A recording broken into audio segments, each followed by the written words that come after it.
की संकल्पना से ये बहुत ही सुंदर वंदे मातरम उद्यान तैयार हुआ और उसका लोकार्पण हुआ, ऐसे नागपुर शहर के पूर्व महापौर श्री दयाशंकर तिवारी जी, अनिल सोले जी, गिरीश व्यास जी, पूर्व विधायक विकास कुम्हारे जी,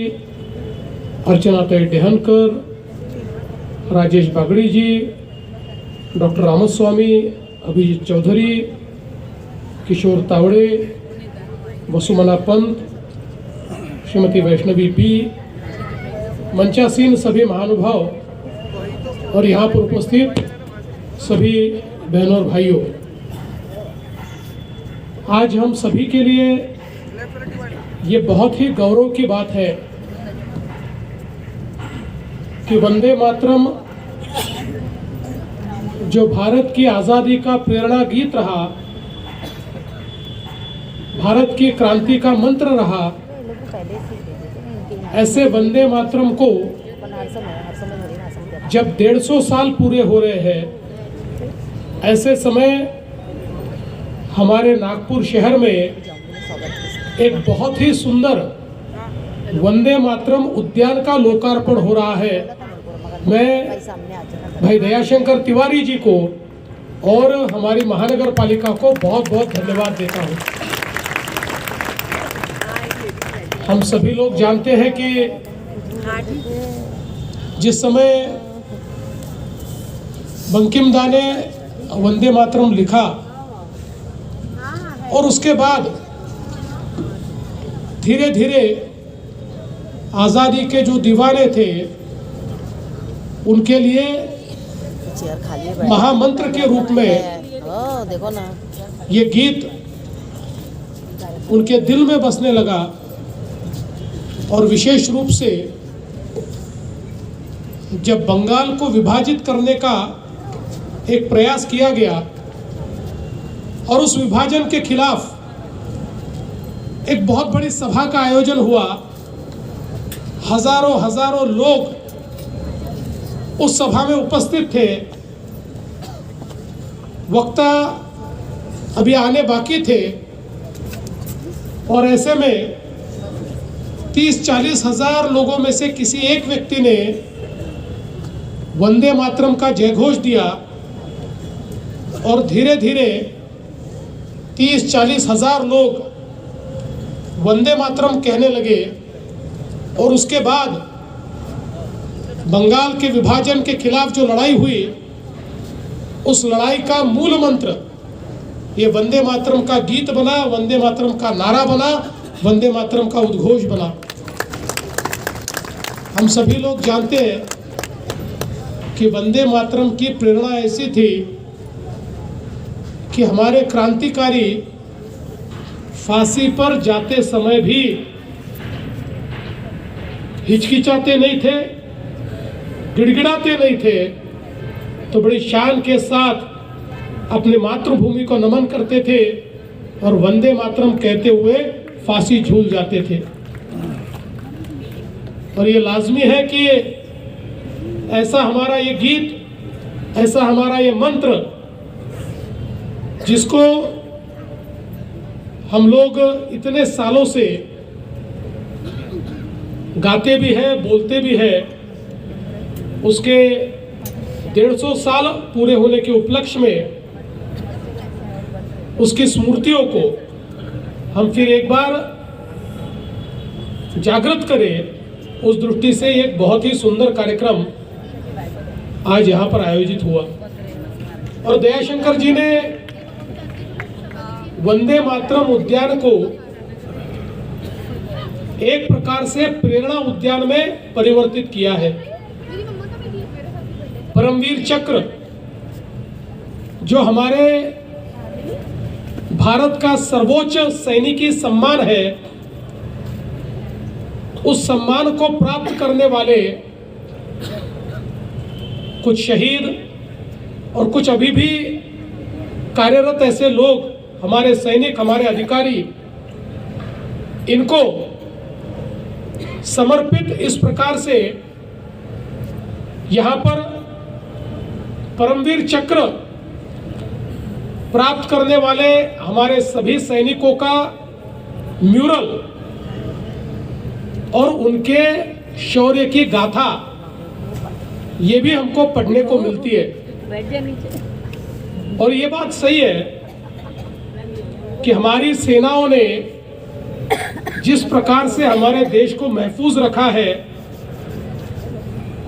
-30 डिग्री, -40 डिग्री ऐसे टेम्परेचर में भी, इतनी ठंड में भी काम करने वाली हमारी सेना, लड़ने वाली हमारी सेना अपनी जान की परवाह किए बिना हमारे देश को और हमारे तिरंगे को सम्मान मिलता रहे, इसलिए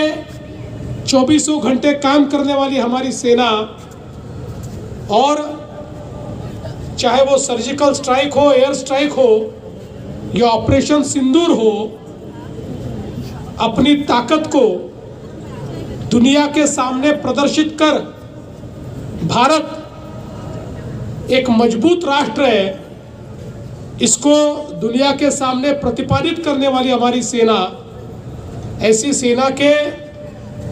हमारे इन वीरों को ये जो समर्पण इस उद्यान के माध्यम से दिया गया है, मैं सभी शहीदों को नमन करता हूं, और जो आज भी हमारे साथ हैं उनको भी नमन करता हूं, और जो सैनिक हमारे कार्यरत हैं, जो हमारे पूर्व सैनिक यहाँ उपस्थित हैं, उन सबको हम सभी की ओर से मैं बहुत बहुत धन्यवाद देता हूं, क्योंकि उनके कारण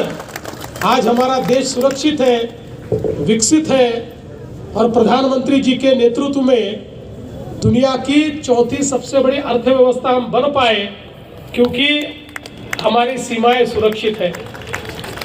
और मुझे इस बात का भी बहुत हर्ष है कि जैसे दयाशंकर जी आपने यहाँ पर हमारे सभी परमवीर चक्र विजेताओं के म्यूरल्स लगाए हैं, हमारे प्रधानमंत्री जी ने अंडमान में जितने द्वीप हैं, जिन द्वीपों को हमने भुला दिया था, लेकिन प्रधानमंत्री जी ने कहा ये एक एक द्वीप हमारी सार्वभौमता का प्रतीक है, ये भारत की भूमि है, ये केवल द्वीप नहीं है, इस द्वीप के अंतिम छोर तक हमारा भारत बसता है। और इसलिए एक एक द्वीप को प्रधानमंत्री जी ने एक एक परमवीर चक्र से सम्मानित सैनिक का नाम दिया, और आज अंडमान में 24 द्वीप हमको दिखाई पड़ते हैं जिनको हमारे परमवीर चक्र विजेताओं का नाम है, और एक बड़ा द्वीप सुभाष चंद्र बोस जी के नाम से भी हमको वहां पर दिखाई पड़ता है। मैं ऐसा मानता हूं कि जहां सैनिकों का सम्मान होता है वहीं पर शौर्य भी बसता है, और वहीं पर स्वतंत्रता भी बसती है। मुझे इस बात की खुशी है कि पिछले समय मुख्यमंत्री के रूप में जब काम करने का मुझे अवसर मिला, तो मुझे ध्यान में आया कि हमारे सैनिक जो शहीद होते हैं उनको केंद्र सरकार तो मदद करती थी, पर हमारी राज्य की सरकार मात्र 3 लाख रुपया देती थी। अब शहीदों के शहादत का मोल पैसे से तो नहीं हो सकता, लेकिन समाज और राष्ट्र को उनके परिवार के पीछे खड़ा होना ये भी बहुत महत्वपूर्ण है। इसलिए मैंने पहले निर्णय किया और 3 लाख रुपए की जगह हमारे शहीदों के परिवारों को 25 लाख रुपए मिलेंगे, ऐसा निर्णय किया। और उसके 1 साल बाद एक और निर्णय किया और 25 लाख की जगह हमने तय किया कि हमारे शहीदों के परिवारों को 1 करोड़ रुपया हम देंगे। और अब महाराष्ट्र ऐसा राज्य है कि जो 1 करोड़ रुपया देता है, हम लोग जमीन देते हैं, और परिवार का जो सम्मान हम लोग कर सकते हैं ये करने का प्रयास भी हम लोग करते हैं। इसलिए मैं ऐसा मानता हूं कि एक प्रकार से हमारे सैनिकों का सम्मान इस वंदे मातरम उद्यान में हो रहा है, और साथ साथ हमारी हिंदुस्तानी लाल सेना का इतिहास भी इस उद्यान में लगा है। दयाशंकर जी कह रहे थे कि हमारे हंसापुरी और बजेरिया से ही लाल सेना तैयार हुई। हंसापुरी और बजेरिया के लोग कितने क्रांतिकारी हैं आपको देखकर ही हमको ध्यान में आता है। लेकिन ये बात भी सही है कि एक बहुत बड़ा क्रांति का इतिहास इस हिंदुस्तानी लाल सेना ने लिखा और हमारे नागपुर के क्रांतिकारियों ने हमारे देश के स्वतंत्रता के इतिहास में जो योगदान दिया है, शायद हम लोग उस योगदान को भूल गए, लेकिन अब इस उद्यान के माध्यम से वो इतिहास भी हम लोगों को याद आएगा, वो इतिहास भी जागरूक होगा और हमारे उन स्वतंत्रता संग्राम सेनानियों को भी हम लोग याद रखेंगे और उनसे एक बड़ी प्रेरणा हम लोग पाएंगे। मैं आज के इस मौके पर इतना ही कहना चाहता हूँ, आप लेजर शो करना चाहते हैं और भी कई चीजें करना चाहते हैं, निश्चित रूप से उसके लिए जो भी आपको रिसोर्सेस लगेंगे हम लोग उसको आपको उपलब्ध कराएंगे। और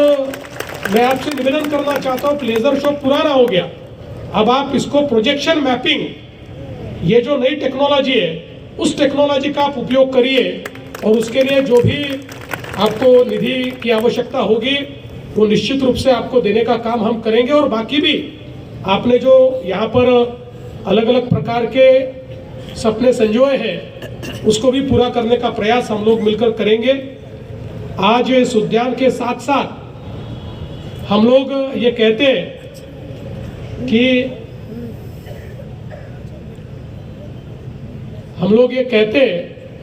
कि विकास भी और विरासत भी,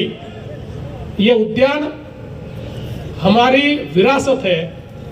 और